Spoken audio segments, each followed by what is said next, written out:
Kasalukuyang nasa balcony ng rest house si Hendrix at nakatingin lamang sa malinaw at malinis sa tubig sa pool na maalala niyang buksan na kanyang cellphone.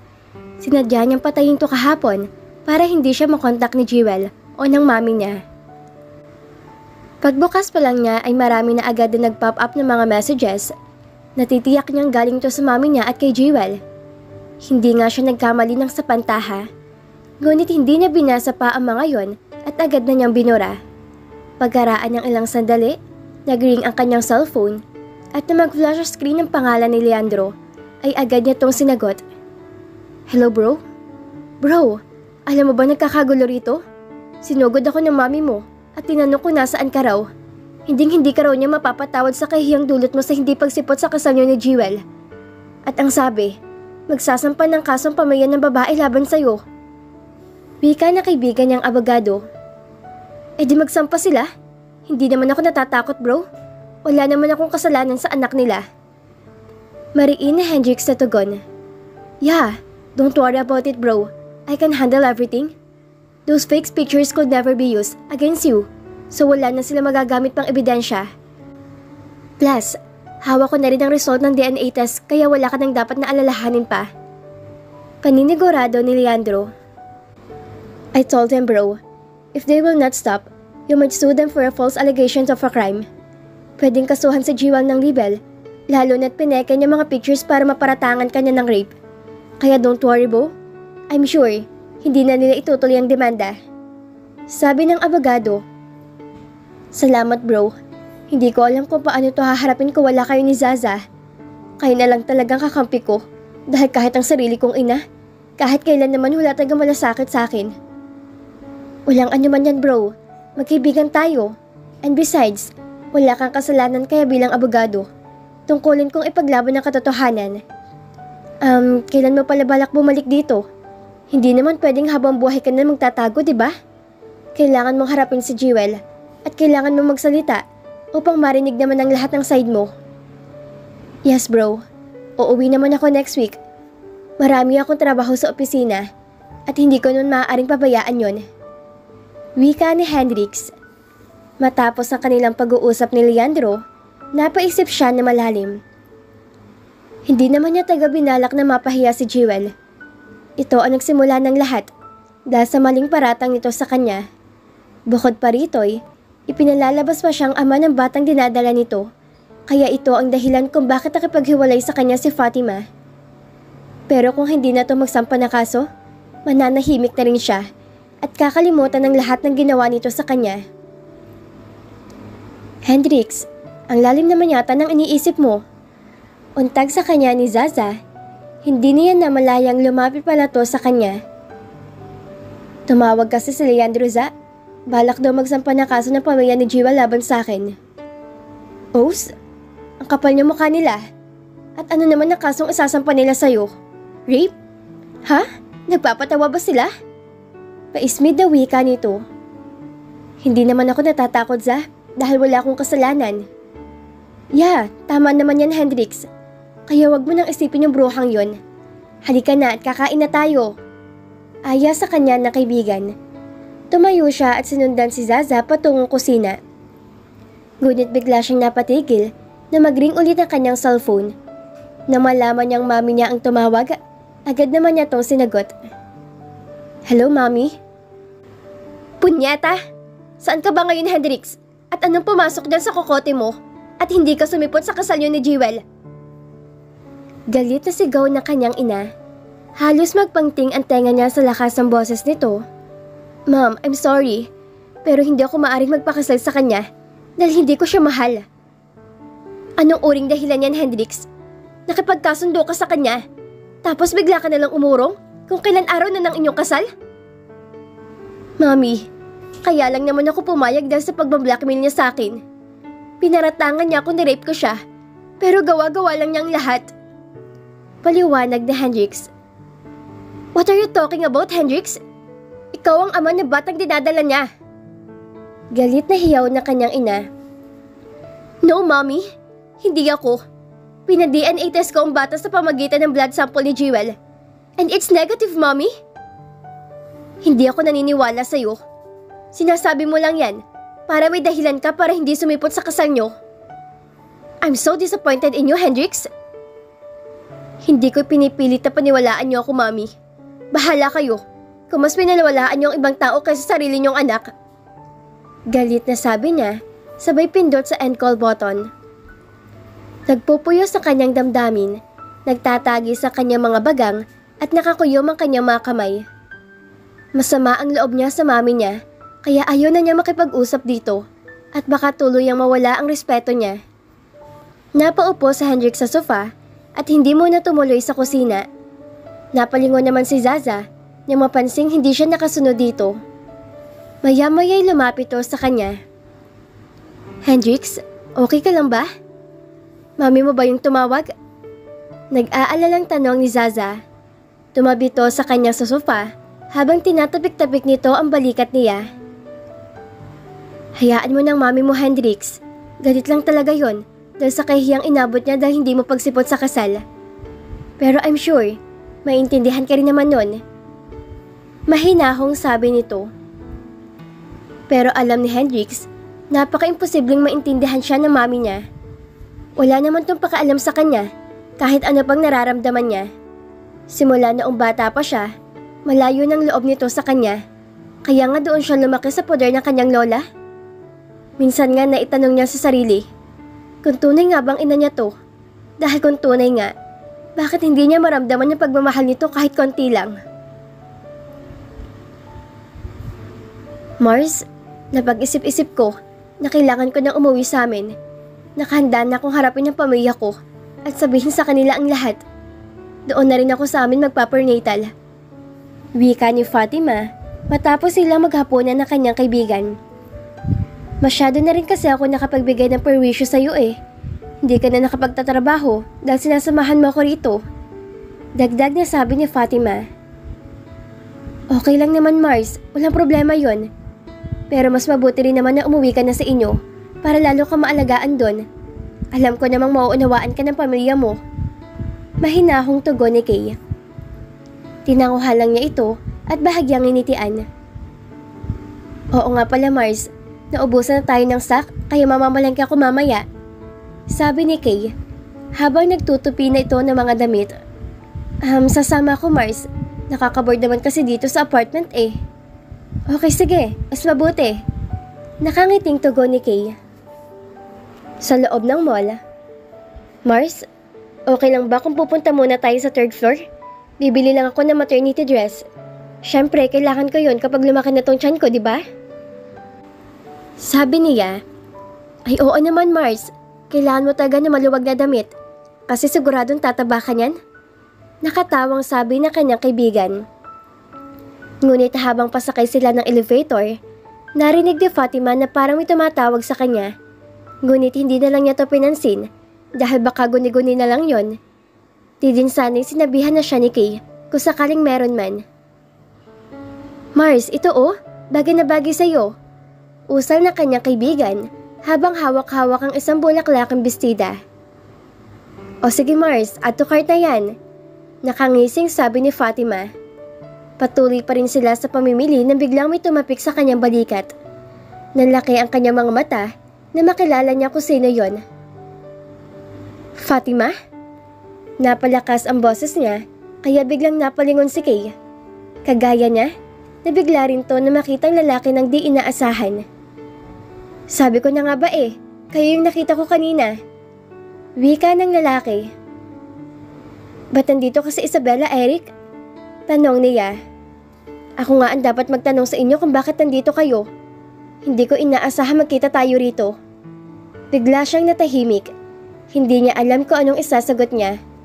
Ngayon lang niya naisip na taga Isabela pala si Eric. Naalala niyang nabanggit pala to noon ng lalaki nung minsang ayain siya nito magbakasyon. Pero hindi lang niya inaasahan na magkikita sila rito. Buti na lang at nakaisip agad ng paraan si Kay at sinabi nito nagbabakasyon lang sila sa bahay ng tita nito. Para din ba sa tita mo mga maternity dress na pinamili nyo? Tanong ng lalaki habang nakatingin to kay Kay. Tumango lang ang kaibigan niya. Buti na lang at hindi na ulit nagtanong pa si Eric. Pagkatapos nagayatong kumain sa restaurant. Kailan palang balik niyo sa Maynila, Fatima? Tanong ng lalaki habang sumusubo ito ng pagkain. Baka sa susunod na araw? Mahinang sagot ni Fatima. Para kasi biglang sumama ang pakiramdam niya at nahihilo siya. Mars, okay ka lang ba? Namumutla ka ah. Nag-aalalang tanong ni Kay. Masama talagang pakiramdam niya pagkatapos ng 2 subo niya ng pagkain. Parang yung gusto niyang maksuka. Excuse me. Mabilis si Fatima na tumayo habang ang isang kamay niya ay nakatakip sa kanyang bibig. Nagmamadali siyang nagpunta sa ladies' room at doon isinuka mga kinain niya. Ilang minuto rin siyang nagtagal sa loob bago bumuti ang kanyang pakiramdam. Na matiyak na yang maayos na siya, lumabas na siya ng ladies' room at nagtungo sa kanilang mesa. Are you okay, Fatima? Tanong ni Eric. Baka sa mukha ng lalaki ang pag-aalala. Okay ka lang ba, Mars? Tanong naman ni Kay. Mars, pwede bang mauna na lang ako sa apartment? Nahihilo kasi ako eh. Sabi niya. Naintindihan naman si Fatima kaagad ng kanyang kaibigan, ngunit nagpresenta din naman si Eric na ihatid siya. Napa-oo na lang din siya dahil mapilit naman to. Fatima, may problema ba? Tanong nito nung nasa loob na sila ng sasakyan. Umiling lang siya. Hindi naman niya kayang sabihin na buntis siya at ang kapatid nitong ama ng batang dinadala niya. Buti na lang at hindi na nangulit pa si Eric at hindi na to nagtanong pa. Dito na lang ako, Eric. Maraming salamat sa paghatid. Sabi niya at akmang bubuksan na sana niya ang pintuan ng kotse nang pigilin nito ang kamay niya. Fatima, gusto ko malaman mo na nandito lang ako para sa'yo. Wala pa rin nagbabago, Fatima. Mahal na mahal kita. Wika ng lalaki, sabay hawak nito sa kamay niya. Salamat, Eric. Bye. At tuluyan na siyang nakababa ng kotse. Nang makarating na si Fatima sa kanyang kwarto, bigla niyang naisip si Eric. Hindi siya sigurado, pero may kutob siyang mahinala na tutungkol sa kanyang kalagayan.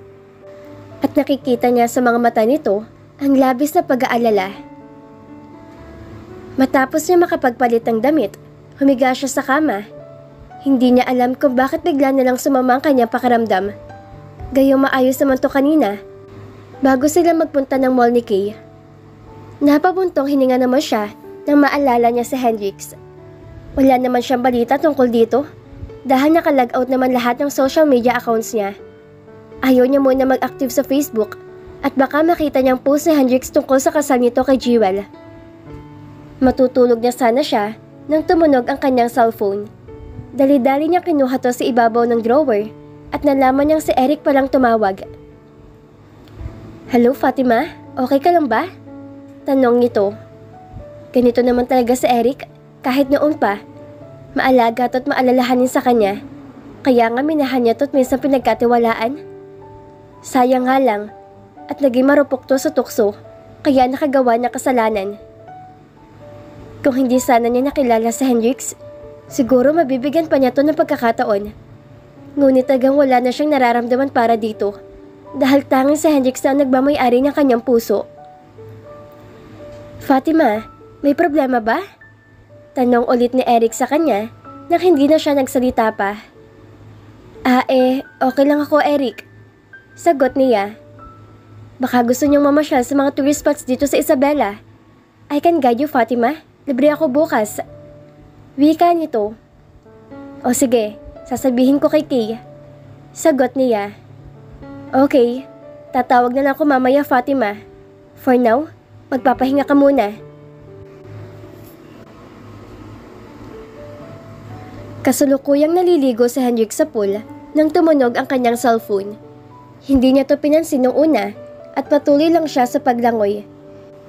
Ngunit patuloy pa rin ang pagriring nito. Kaya umahon na lang siya at kinuha to sa loob ng bulsa ng kanyang pantalon. Number lang naman ang nakatatak sa screen.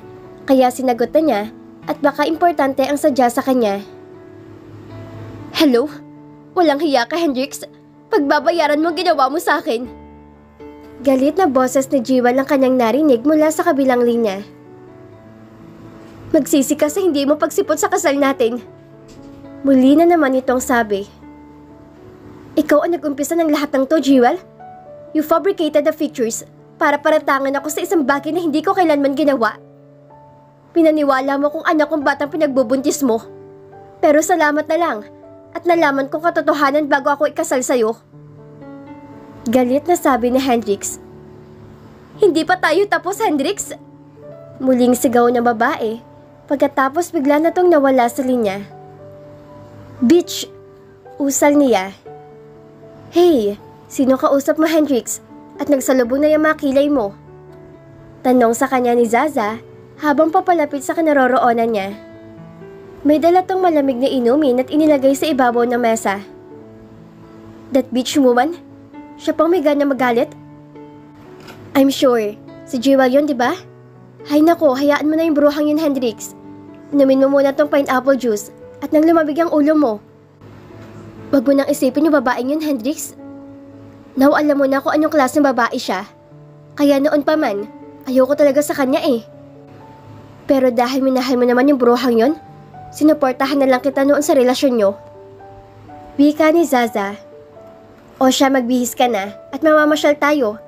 Maraming tourist spots dito sa Isabela, kaya bago tayo bumalik na Maynila, lilibutin muna natin ang mga magagandang tanawin dito. Pag-iiba niya usapan ni Zaza, tumango na lamang si Hendrix dahil gusto rin naman niyang libangin ang sarili niya. Bigla niyang naisip sanang kasama niya ngayon si Fatima. Nakaramdam na naman siya ng lungkot. Bakit ba nawala siya sa swerte sa pag-ibig? Kung kailan natagpuan na niyang babaeng mamahalin niya habang buhay, saka naman to nawala. Hindi niya namalayang nangilid ang kanyang mga luha. Hendrix, okay ka lang ba? Tanong na kanyang kaibigan. Naalala mo ba si Fatima? Tumango lamang siya habang pinahid ang mga butil ng luha sa kanyang mga mata. Wala na siya magagawa pa, kundi tanggapin na lang ang kasawian niya sa pag-ibig. Isa na lang ang dalangin niya na sana masaya si Fatima sa piling ng kanyang kapatid. At sana, hindi na ito masasaktan pa. Dahil sa oras na sasaktan ulit ni Eric, isinusumpa niyang babawiin niya si Fatima mula sa mga kamay nito. Excited na excited si Kay nang sabihin ni Fatima na nagyaya si Eric na mamasyal sila sa mga magagandang tanawin sa Kawayan, Isabela. Alas 7 pa lang ng umaga, handang-handa ng mga gamit, pati na rin ang mga baong pagkain. Kaya nang dumating si Eric para sunduin sila, hindi na sila natagalan pa at nakaalis kaagad sila. Tuwang-tuwa si Kay at panay ang kwento nito sa loob ng sasakyan. Tawa ng tawa si Eric sa mga pagbibiro nito. Akala ni Fatima ay galit pa to kay Eric, pero kasi kilala naman niyang kanyang kaibigan, hindi to nagtatanim ng galit sa kahit sino man. Patuloy sa pagkukwentuhan ng dalawa habang siya naman ay matamlay ang pakiramdam. Siguro nga, dala to ng kanyang pagbubuntis, pero kailangan niyang libangin ang sarili niya. Tutal naman, at uuwi na rin siya sa kanilang probinsya sa Makalawa. Kaya susulitin na lamang niya ang panahon habang nandito pa sila sa Isabela. Fatima, okay ka lang ba? Ba't tahimik ka? Nag-aalalang tanong ni Eric na mapansin nitong tahimik siya. Nakaupo siya sa tabi nito sa passenger seat, kaya napapansin talaga nitong hindi niya pagkibo. Oo nga naman, Mars. Okay ka lang ba? Tanong naman ni Kay. Okay lang naman ako, Mars. Ililibang ko lang sarili ko sa pagtingin-tingin sa bawat madadaanan nating tanawin. Tugon ni Fatima. Habang ang mga matay nakatuon pa rin sa labas ng bintana. Baka nagutom ka, Fatima. May pagkain naman dyan. Wika ng lalaki. Okay lang, busog pa naman ako. Salamat. Napaka-amalalahanin talaga ni Eric. Kung pwede lang sanang ibalik ang nakaraan. Kung maaari nga lang sana itong mahalin muli, siguro masaya siya ngayon. Pero hindi na talaga pwede. Kaibigan na lang ang turing niya rito. Oo nga pala, Eric. Saan palang bahay niyo dito? Curious na tanong ni Kay. Hindi naman akin, Kay, kundi sa mga taong kumukup sa akin. Nakangiting tugon ng lalaki. Gusto niyong dumaan muna tayo doon? Mga caretaker lang naman ang nandoon kasi yung mga adoptive parents ko, lagi naman silang nasa ibang bansa, pati na rin mga kapatid ko. Ano, Fatima, okay lang ba sa'yo? Tanong nito. Okay, sige. Wala namang problema. Nakangiting tugon niya. Pagkaraan ng ilang minutong biyahe, nakarating na rin sila sa Villa Castillo na pag-aari ng mga kinakilalang magulang ni Eric. Nandito na tayo, sabi ng lalaki, saka bumaba ng sasakyan upang pinagbuksan ng pintuan si Kay sa backseat, saka siya naman sa passenger seat. At pagkatapos, inalalayan siya nitong bumaba. Wow! Ang laki pala ng bahay niyo, Eric. Bulalas ni Kay. Ngumiti lang si Eric habang iginiya sila nito sa loob. Nang makapasok na sila ng gate, inilibot ni Fatima ang kanyang mga mata sa buong paligid ng villa. Napakaganda at napakalawak ng ground. Maayos ang pagkakagawa at halatang mamahalin ang mga materyales. Noon palagi siyang niyayaya ni Eric na magbakasyon sa Isabela. Pero ni minsan, hindi niya pinaunlakan ang imbitasyon nito. Ayaw kasi niyang umabusan sa trabaho kasi malaki ang deductions. Konti lang naman ang sinasahod niya bilang teller. At kung aabsent pa siya, mas lalong lumiit pa ang sweldo matatanggap niya. Maya-maya'y sinalubong sila ng isang matandang babae na sa tingin niya ay kaedad lang ni Aling Remy. Manang, si Fatima at Kay po, mga kaibigan ko. Pagpapakilala ni Eric. Nagbigay galang ang matanda pagkatapos ngumitito sa kanila. Ilang oras din silang nagtagal sa villa, kaya doon lang sila nananghalian. Gusto rin ni Eric na doon sila kumain, kaya pinagbigyan na lamang niya. Total naman, at first time pa niya makapunta sa bahay ng lalaki. Maraming mga masasarap na pagkain na pinaluto sa Eric, kasama na doon ang paborito niya. Ngunit wala talaga si Fatima na ganang kumain. Pero pinilit pa rin niyang sumubo kahit konti lang. Nakaapat na subo na sana siya nang biglang sumama ang kanyang pakiramdam na parang masusuka na naman siya. Excuse me, aniya, saka siya tumayo at dali-daling nagtungo sa lababo. Wala pa rin nangyari sa kinain niya dahil naisuka lang niya lahat. Hindi ni Fatima alam pero tanging tingin niya nakahalata na si Eric sa kanya. Kung sakali mang ganun, wala siya magagawa pa kundi sabihin na lang niya ditong totoo. Nang makabalik na siya sa mesa, baka sa mukha ng lalaki ang pag-aalala. Okay ka lang ba, Fatima? Tanong nito. Mars, okay ka lang? Tanong naman ng kaibigan niya. Tumango lang siya at pagkatapos uminom na ng tubig. Nagpaalam siya na mauna na muna sa sala at doon na lang maghihintay kay Kay. Habang nakasandal siya sa malaking sofa, biglang bumigat ang kanyang mga talukap, kaya nakatulog siya. Ba't di mo naman ako ginising, Mars? Sabi ni Fatima kay Kay nang nasa loob na sila ng sasakyan. Sabi kasi ni Eric, wag ka na raw munang gisingin para makapagpahinga ka. Okay lang yan, Fatima. At least nakatulog ka. 3:00 lang ng hapon kaya maaga pa. Mas maganda din mamasyal ngayon sa Meraki Garden dahil marami ng tao doon. Pagkarinig niya pa lang sa Meraki Garden, bigla si Fatima na na-excite. Ito talaga kasing gusto niyang puntahan sa Isabela. Gustong-gusto talaga niyang mamasyal dito dahil may hilig siya sa mga bulaklak. Simula noong bata pa siya, nakahiligan na niya magtanim ng mga bulaklak. Namana niya to sa nanay niya, pero kabaliktaran naman sa dalawa niyang mga kapatid dahil walang kahilig-hilig ang mga to sa pagtatanim. Pagkaraan ng ilang minutong biyahe, nakarating na sila sa Meraki Garden. Nandito na tayo, Mars. Excited na wika ni Kay. Naunang bumaba si Eric ng sasakyan at pinagbuksan ng pintuan si Kay sa backseat. Pagkatapos, binuksan naman nito ang passenger seat at inalalayan siya nitong bumaba. Masayang-masaya si Kay at iwinawagayway pa nito ang kanyang mga kamay. Maya-maya'y kinuha ang cellphone nito at nag-selfie. Kahit saang anggulo maisipang mag-picture. Mars, ang ganda dito oh. Halika, picture tayo. Nakangiting wika nito. Sige Mars, mag-enjoy ka lang dyan. Nakangiting tugon ni Fatima. Ang ganda pala talaga dito, Eric. Nakakawala ng stress. Siguro, mas maganda to pag nighttime, no? Aniya. Yap, maganda talaga dito, Fatima. Lalo na pag gabi. Maraming namamasyal. Maupo tayo doon, oh. Aya ng lalaki.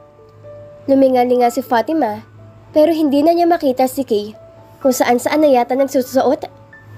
Kahit masama ang kanyang pakiramdam, ngunit nag-i-enjoy naman siya habang nakatingin sa magagandang tanawin. Namangha siya sa mga nakahilarang bulaklak na iba't ibang klase at iba't ibang kulay. Maraming mga benches at may mga playground ng mga bata. Fatima, ano nga palang nangyari sa'yo kanina? Ganon din ang nangyayari sa'yo kahapon nung kumain tayo doon sa mall. Panimulang tanong ni Eric na makaupo na sila sa bench. Hindi siya nakaimik. Hindi niya kasi alam kung anong isasagot niya. Gusto ko lang kasi marinig mula sa'yo, Fatima. May halong lungkot ang boses ni Eric habang nakatitig sa kanya.